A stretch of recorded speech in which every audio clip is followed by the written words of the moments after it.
पेट में 9 ही महीने रहते हैं, वो हिंदू हो चाहे मुस्लिम चाहे पारसी हो चाहे ईसाई। पेट में कोई भेदभाव है क्या? टाइम में कोई भेदभाव है क्या? नहीं। लड़का हो या लड़की, मां के पेट में 9 ही महीने रहते हैं, यानी ऊपर वाले ने लड़के लड़की में कोई भेदभाव नहीं किया। ऊपर वाले ने ब्राह्मण क्षत्रिय वैश्य दलित में कोई भेदभाव नहीं किया। वही शरीर, उतने अंग और उतना ही टाइम, 9 महीने का। ऊपर वाले ने पंथ के आधार पर कोई भेदभाव नहीं किया, सब कुछ वैसा ही। ऊपर वाले ने क्षेत्र के आधार पर कोई भेदभाव नहीं किया, वो चाहे सीरिया वाला हो, चाहे सोमालिया वाला हो, चाहे श्रीनगर वाला हो। मां के पेट में 9 महीने, हाथ 2, पैर 2, आंख 2, नाक में 2 छेद। और फिर अगर कोई ये कहता हो कि मैं पाक हूं, तुम नापाक हो, वो धर्मी है या विधर्मी है? जोर से बोलिए जरा। वो धर्मी है या विधर्मी? सच्चाई तो यह है जो ऊपर वाले के सिस्टम में छेड़छाड़ कर रहा है वो विधर्मी है। जो भगवान ने शरीर दिया, जो उसमें काट छांट कर रहा हो, वो विधर्मी है कि नहीं? हम लोग तो वही एज इट इज है जैसे ऊपर वाले ने दिया, कोई भेदभाव नहीं, और हम सबको बराबर मानते हैं। वसुधैव कुटुंबकम की बात हम तो करते हैं, हम तो नारी तु नारायणी की बात करते हैं, यत्र नारस्तु पूज्यते रमन्ते तत्र देवता की बात करते हैं, हम तो सर्व मंगल मांगल्य शिवे सर्वासाधि की बात करते हैं। हमने आज तक कभी कहा कि हिंदुओं की जय हो? बोला क्या? हम कहते हैं धर्म की जय हो। हमने कभी कहा गैर हिंदुओं का नाश हो? हम कहते हैं अधर्म का नाश। हमने कभी कहा केवल हिंदुओं में सद्भावना हो? हम कहते हैं प्राणियों में सद्भावना, प्राणी में सब आ गए। हमने कभी कहा कि केवल हिंदुस्तान का कल्याण हो? क्या कहा? विश्व का कल्याण हो। इतनी अच्छी सोच रखने वालों को अगर कोई कन्वर्ट करके विदेशी पंथ में ले जा रहा है, ऐसे पंथ में ले जा रहा है जहां ऊंच नीच का भेदभाव है, जहां महिलाओं को कोई सम्मान नहीं है, तो ये देशद्रोह हुआ कि नहीं हुआ? जोर से बोलिए जरा। ये देशद्रोह हुआ कि नहीं?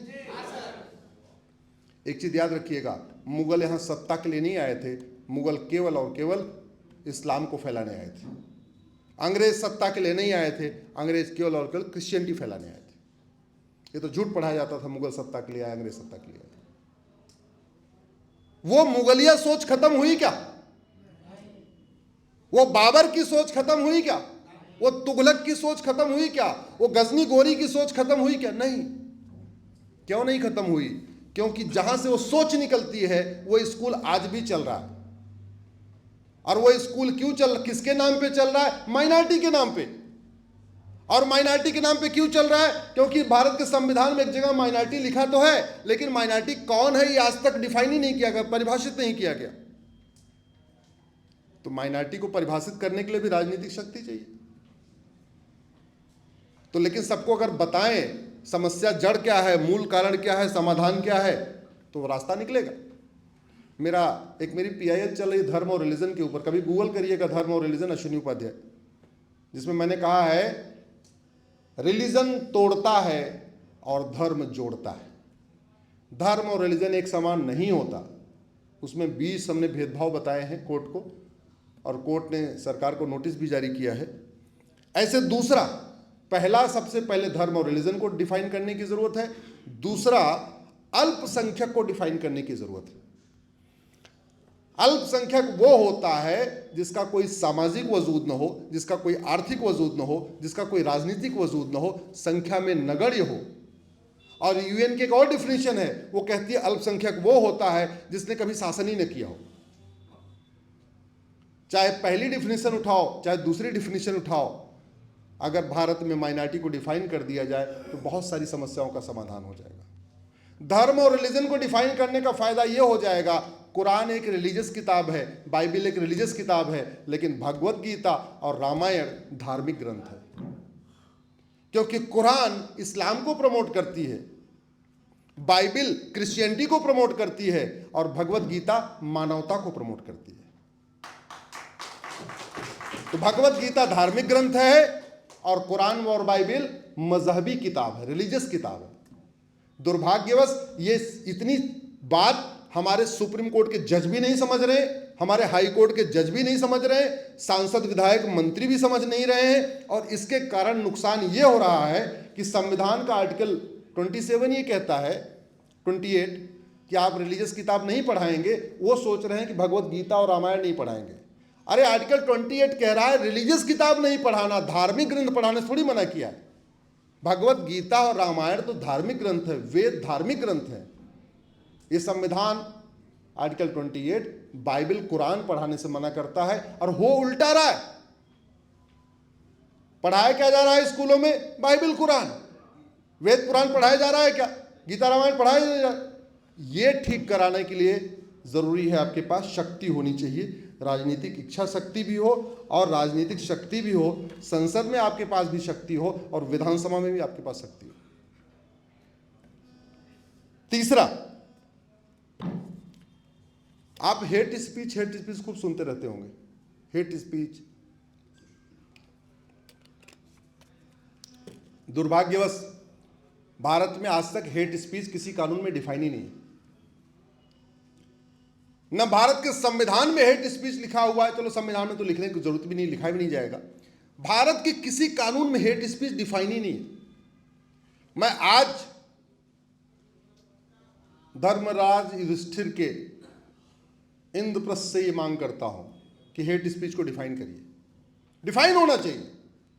और जितनी मजहबी किताबें हैं सबकी समीक्षा होनी चाहिए।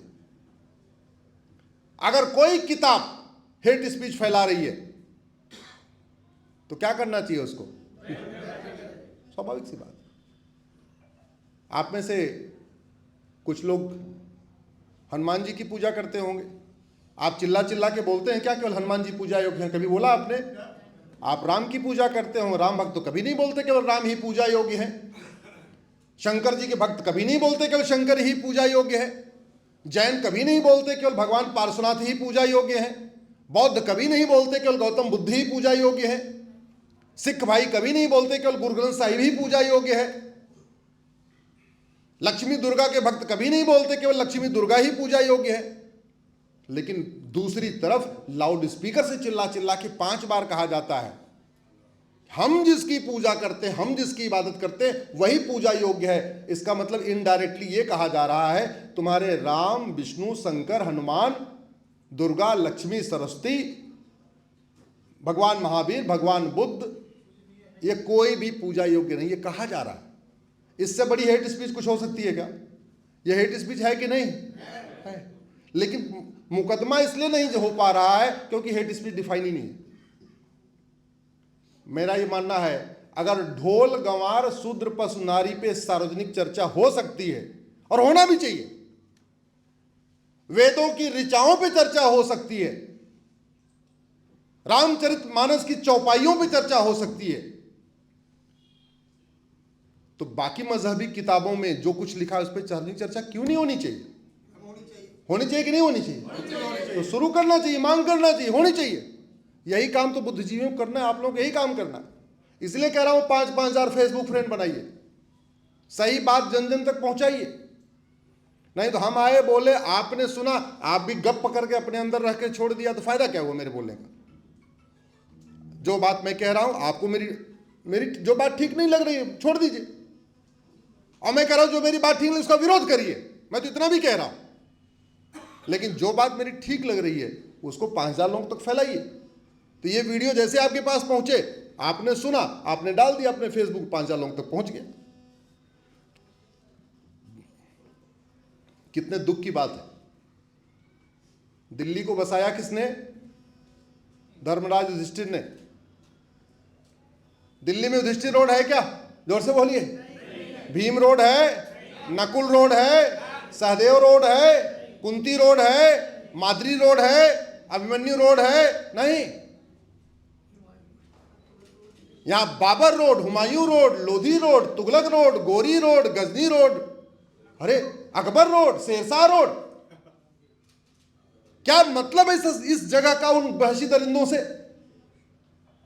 वो वहशी दरिंदे जिन्होंने हमारी माताओं और बहनों को कैद में रखा, उसको हरम कहते हैं।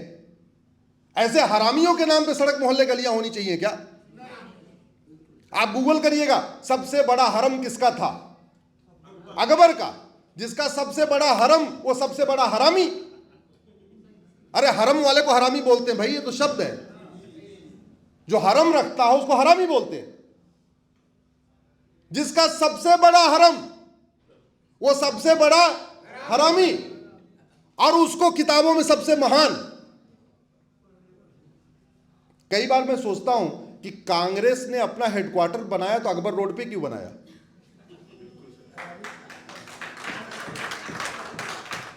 अरे भाई उनकी सरकारें चल रही थी, अशोक रोड चुन लेते,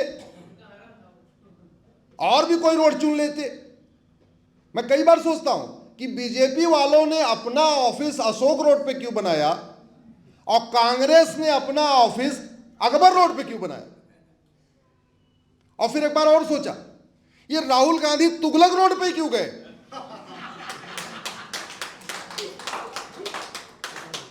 और सड़कों की कमी है क्या? और सड़कें कर लेते। और मान लो अकबर रोड पे बन गया बड़ा घर था, तो सत्ता थी, उसका नाम महाराणा प्रताप कर देते, भारद्वाज नगर कर देते, और कुछ करते चाहे ना करते। आपका गोत्र है, कौन सा गोत्र है उस परिवार का जो बताते हैं तथाकथित? दत्तात्रेय।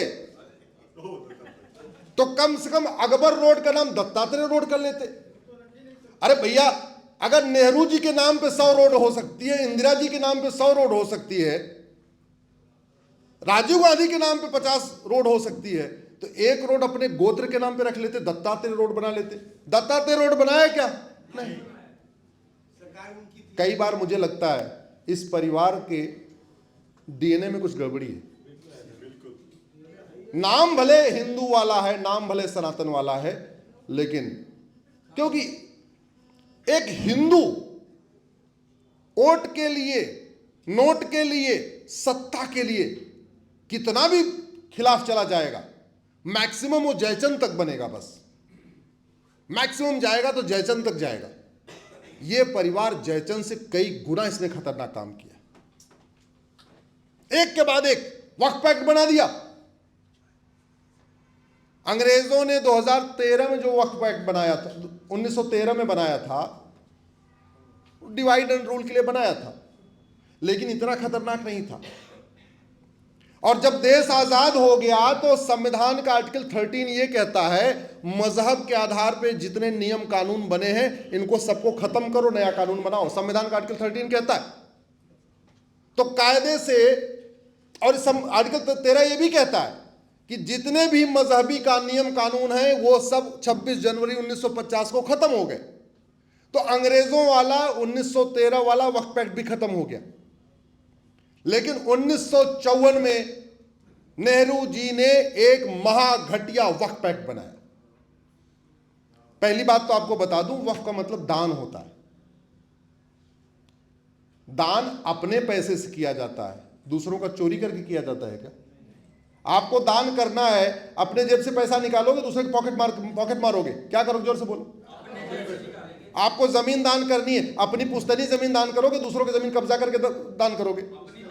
आपको गाड़ी दान करना है, कोई कार दान करनी है, एम्बुलेंस दान करनी है, अपनी एम्बुलेंस करोगे या दूसरों को चोरी करके कर दोगे? अपनी करोगे। शासन का एक नियम होता है कि जैसे शासन ट्रांसफर होता है, पूरा का पूरा मालिकाना हक नए शासन को चला जाता है। तो जब अंग्रेज चले गए, मुगल चले गए, तो सारी संपत्तियों का, जो निजी संपत्तियां थी प्राइवेट, तो चलो वो तो उनकी हो गई, लेकिन जितनी सार्वजनिक संपत्तियां थी उसका कस्टोडियन कौन हुआ? केंद्र सरकार। भाई मुगल गार्डन किसके पास आया? केंद्र सरकार। संसद का मालिक कौन? केंद्र सरकार। राष्ट्रपति भवन का मालिक केंद्र सरकार। सुप्रीम कोर्ट की बिल्डिंग का मालिक केंद्र सरकार। हाई कोर्ट की बिल्डिंग का मालिक केंद्र सरकार। ये फॉर्मूला है कि शासन जब ट्रांसफर होता है तो संपत्तियां जो सार्वजनिक होती हैं वो अगले वाले शासन को ट्रांसफर हो जाती है। तो जो 50,000 एकड़ जमीन